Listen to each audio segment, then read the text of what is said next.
Peter, how could you decide to move your parents in without consulting me first? I challenged, my voice filled with a blend of astonishment and anger.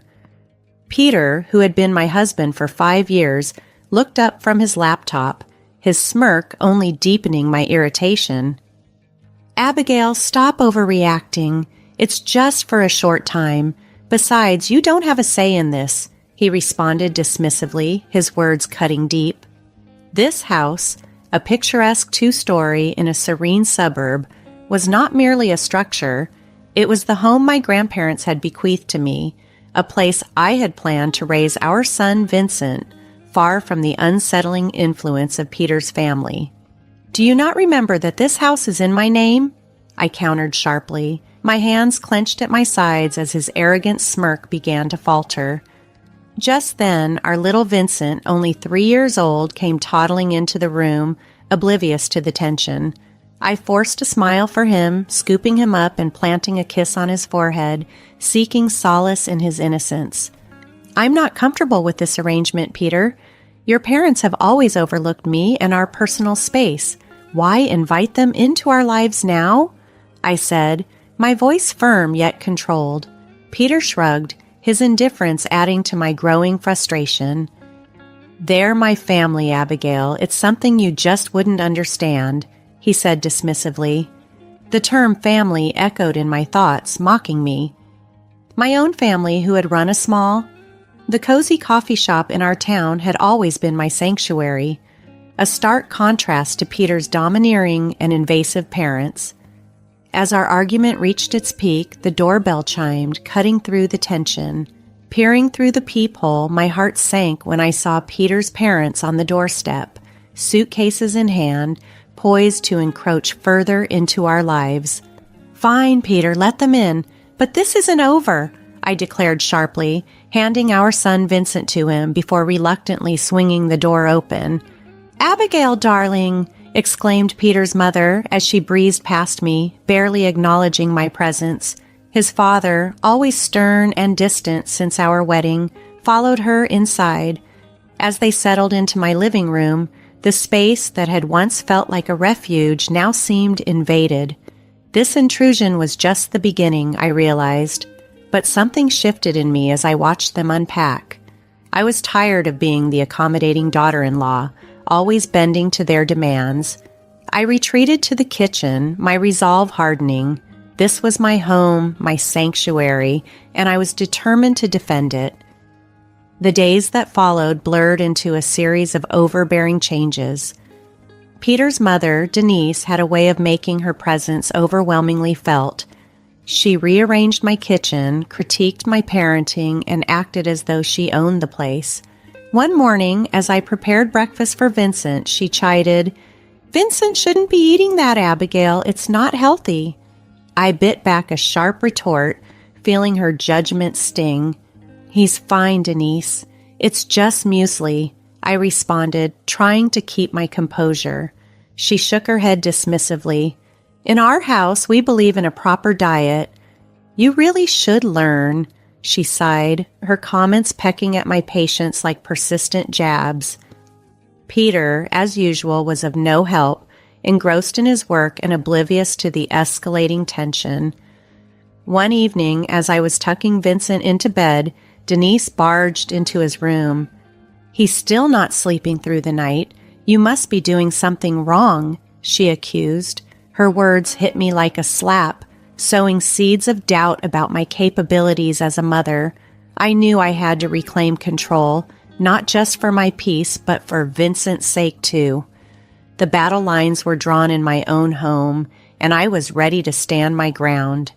"I'm doing everything I can," I snapped, the frustration I'd been holding back finally breaking through. Denise's eyes narrowed, and with a tone dripping with disdain, she replied, "Clearly your everything isn't enough. Maybe things would be better if you had a real job and some structure." The anger that had been simmering inside me boiled over. "This is my house, Denise. I'd appreciate it if you remembered that you're just a guest here," I shot back with as much composure as I could muster. Her laughter was cold, dismissive, chilling to the bone. Oh dear, Peter never told me you were so delusional. This is his house too, and as his mother, I have every right to be here. The tension escalated the following day. Reaching a tipping point, I found Denise in Vincent's room, her hands buried in his drawers, rearranging his belongings. "What do you think you're doing?" I demanded, my voice shaking with anger. She responded without even turning to look at me. "I'm just organizing. This room is a complete mess." That was the last straw.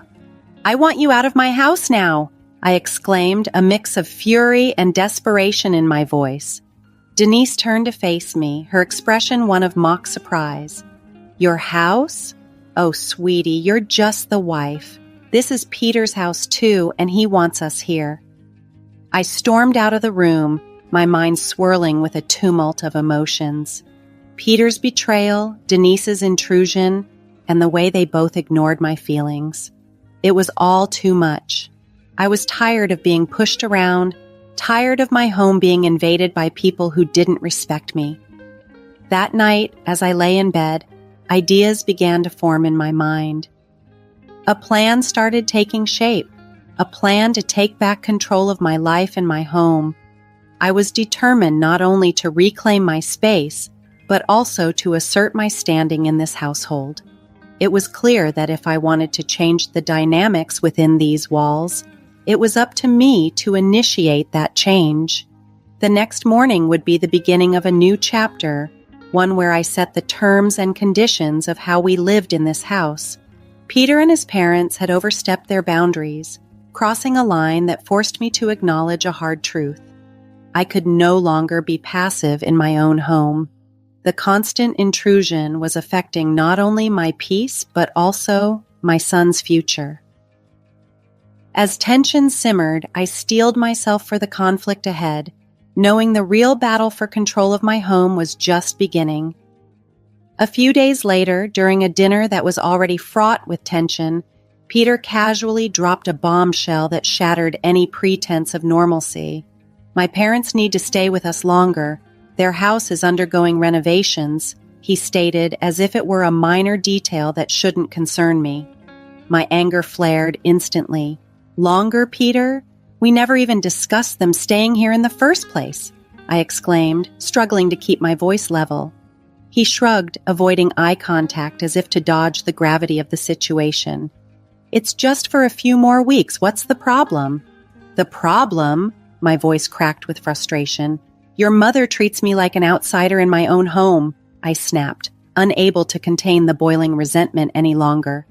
From the corner of the room, Denise chimed in, her voice dripping with condescension. "Abigail, you're overreacting. We're family. You should be more understanding," she said, dismissing my feelings with a wave of her hand. That night, as I lay in bed, sleep proved elusive. Denise and Peter's words replayed in my mind, each echo hardening my resolve. I refused to be marginalized in my own home any longer. It was clear that taking a stand was no longer an option but a necessity.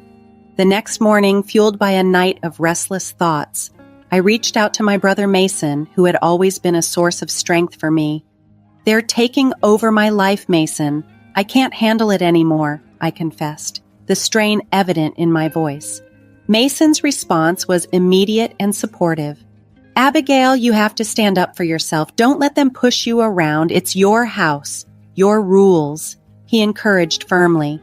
His words instilled in me the courage I needed to confront the situation head on. I began to gather evidence of Denise's domineering behavior. Photos of my rearranged kitchen, notes on disrupted routines, and recordings of her disparaging comments. Armed with this evidence, I waited for the right moment. It came one afternoon when both Denise and Peter were in the living room, seemingly relaxed. I entered the room with a determined stride and announced, "We need to talk now." As they turned to face me, I could see the surprise in their eyes, unaccustomed as they were to my assertiveness.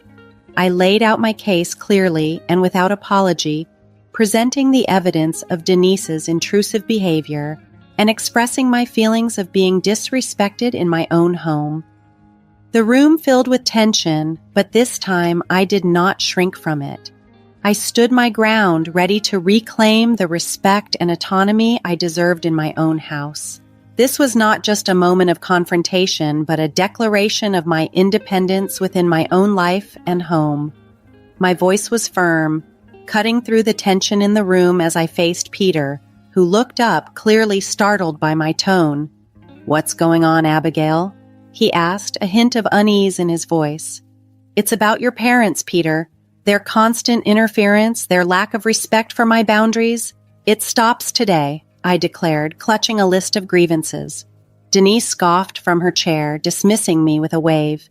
"This is ridiculous. We're just trying to be helpful." "Helpful? By undermining me constantly? By making me feel invisible in my own home?" I shot back, my frustration at its peak. Peter shifted uncomfortably. "Abigail, they're my parents. We can't just ask them to leave." "No, Peter," I countered sharply, my resolve unwavering. "They're guests in my home, and they've overstayed their welcome.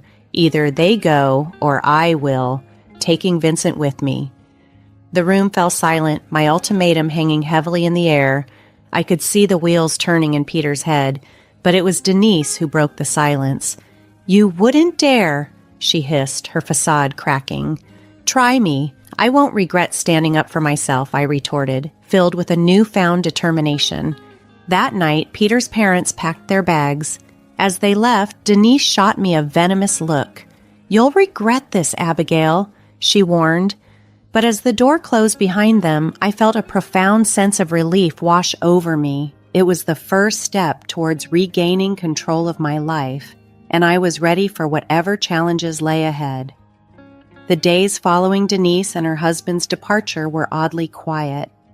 Peter's demeanor towards me turned cold and distant. Our interactions were minimal and strained, yet I found solace in the peace of my own home and the joyful laughter of our son, Vincent. One evening, as Vincent played with his toys, Peter broke the silence with an unexpected announcement. "I have to go on a business trip." The news came as a shock, but it also offered a moment of clarity. It was time for me to fully embrace the peace and independence I had fought so hard to achieve. "I'll be gone for a few weeks," Peter announced with an indifferent tone, as if our faltering relationship was merely a minor inconvenience compared to his work obligations. "Fine," I replied sharply, a surge of relief washing over me at the prospect of his absence. As soon as he left, the atmosphere in our home shifted, becoming lighter, almost liberating. I began to reverse the changes Denise had imposed, each correction feeling like a minor triumph in reclaiming my space. However, the real turning point came unexpectedly. I stumbled upon a series of emails on Peter's laptop, which he had left carelessly open. The emails laid bare an affair, a betrayal that sliced through the fabric of our marriage, more cutting than any of Denise's pointed remarks. A storm of anger, hurt, and betrayal engulfed me as the reality of his deception sank in. It was clear that it was time for Peter to face the repercussions of his actions. With a clear mind and a firm resolve, I started to plan my next steps meticulously. The first order of business was to secure my financial and legal standing. I contacted a lawyer, laid out my situation, and initiated the divorce proceedings. Then, I turned my attention to the house, my grandparents' legacy and a symbol of my independence. I reached out to a real estate agent. "I want to sell the house quickly and quietly," I told her, my voice firm. Her surprise was evident, but she sensed the urgency and gravity of my decision. "Are you sure about this, Abigail? Selling the house is a big step," she cautioned. "I've never been more certain," I assured her, my voice laced with a mix of betrayal and newfound determination. The house went on the market, and to my relief, offers came in swiftly. The thought of Peter returning to find he had lost his grip over this aspect of my life brought a bittersweet satisfaction. Throughout this tumultuous period, I leaned heavily on my family for support. My parents, though shocked by Peter's actions, stood firmly by my side, providing the emotional backbone I needed. As I navigated this challenging chapter, their presence was a constant reminder of what true family support should look like. "And Vincent, we're here for you no matter what," my father reassured me, his eyes tender as he watched Vincent play, blissfully unaware of the storm swirling around us. I quietly vowed to protect his happiness at all costs. Peter's return was inevitable, but I had changed profoundly in his absence. Armed with the truth and a concrete plan, I was ready to confront him and reclaim my autonomy. The day he returned, the air was thick with tension, a tension I had mentally rehearsed many times, imagining every possible reaction. Yet, my heart still raced as I heard his key turn in the lock. "Abigail, I'm back," Peter announced, his voice echoing through the now strange-feeling space of our home. I emerged from the kitchen, my posture resolute. "Welcome home, Peter. We need to talk," I said firmly. He looked around, his brow furrowing as he noticed the alterations. "What's going on? The house looks different." I stood my ground, my voice unwavering. "I sold the house, Peter. It's no longer ours." Shock spread across his face. "You did what? You can't just sell our house without discussing it with me." "It was my house to begin with, Peter, and after what I've discovered, you don't have a say in this anymore," I declared, my voice tinged with controlled anger. He scoffed, trying to assert his control. "What are you talking about? What affair?" "I know everything, Peter," I stated firmly, watching his confident demeanor begin to crack. His feeble attempt to deny the allegations was short-lived. "Abigail, it's not what you think," he tried to explain. "I think it's exactly as it appears. You've betrayed me, betrayed our family," I countered, the pain evident in my voice. Peter's face shifted from shock to anger. "You're overreacting. We can fix this."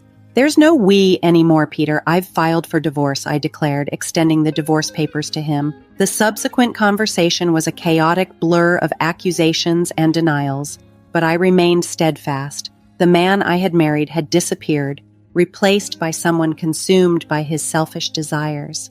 As he stormed out, vowing to fight the divorce, I felt a complex mix of relief and determination. No matter the challenges ahead, I was prepared to face them for the sake of my future and Vincent's well-being. With a sense of freedom tinged with apprehension, I stepped into my new life, aware that the struggle was far from over. In the weeks that followed, our situation unfolded publicly, exposing not just Peter, but drawing his once domineering parents into the fray. Their attempts to reconcile were met with my resolute silence. I had severed ties, focusing all my energy on Vincent and finalizing our divorce. The day of the court hearing finally arrived, and Peter appeared visibly defeated, the weight of his choices bearing down on him. When the judge granted me the divorce, along with custody of Vincent, I felt a profound sense of justice being served. After the hearing, Peter's attempts at reconciliation were futile. "You made your choice, Peter. Now you have to live with it," I told him firmly, turning away for the last time. The fallout from our divorce and Peter's affair was swift and severe, tarnishing his reputation and straining his relationships. His once imposing parents now faced social ostracism, a stark reversal of their previous status. As Vincent and I walked out of the courthouse hand in hand, it felt not just like an ending, but also a new beginning, a chance to rebuild our lives on a foundation of honesty and freedom from deceit. The future was uncertain, yet it was wholly ours to shape. Life after the divorce was like stepping out of a long, dark tunnel into the sunlight. I had regained control, not just over the now sold house, but over my life. Vincent, blissfully unaware of the adult complexities, thrived in the stability and love I provided. My days were full but fulfilling, dedicated to rebuilding our lives and managing the coffee shop, which had become my sanctuary. However, the shadow of Peter and his parents occasionally cast a pall over my newfound peace. One evening, as I was closing up the shop, Peter appeared at the door. He looked disheveled and desperate, a stark contrast to the composed man I once knew. "Abigail, please, I need to talk to you," he pleaded, his eyes desperately searching mine for any remaining spark of compassion. I paused, conflicted by the mix of feelings his sudden appearance evoked. "What is it, Peter?" I inquired, cautious in my approach. "It's about the alimony and child support," he admitted, his voice filled with shame. "I'm unable to pay it. I've lost my job due to the scandal." Peter's words struck me with the chill of reality. "And my parents are struggling too," he added, his tone desperate. "That's not my problem, Peter. You made your choices and now you have to face the consequences," I responded, my voice resolute yet cold. "But Abigail, I have nothing left. Please, for old time's sake," he pleaded, his voice cracking with despair. A twinge of pity flickered within me, but it was swiftly extinguished by the vivid memory of his betrayal. "Old time's sake? Those times are long gone, Peter. You should have thought about the consequences before you decided to cheat and lie," I retorted, turning to leave. However, his next words halted me. "I'm sorry, Abigail. Truly I am. I was a fool and I ruined everything. Please help me." For a brief moment, I saw the man I once loved, vulnerable and filled with regret. Yet the pain he caused was too profound, the betrayal too fresh. "I'm sorry, Peter, but I can't help you. You need to figure this out on your own," I said, my voice firm, signaling the end of our shared past. As I walked away, leaving Peter alone, a profound sense of closure enveloped me. The journey had been fraught with betrayal and heartache, but it had steered me toward a newfound strength and independence. Life moved forward. Vincent grew, his laughter and curiosity infusing our home with joy. The coffee shop thrived, transforming into a hub of warmth and community. I found solace in simple pleasures, the aroma of fresh coffee, the sound of Vincent's giggles, and the steadfast support of those who loved me. Peter and his parents faded into distant memories, their legacy a stark reminder of the consequences of betrayal. My experience taught me resilience and underscored the importance of standing up for oneself. That evening, as I locked up the shop and gazed at the sky, its hues marking the end of another day, I smiled, holding Vincent's hand tightly. Our future was uncertain yet bright. Step by step, we were venturing into a new chapter of our lives, fortified by our past but not bound by it.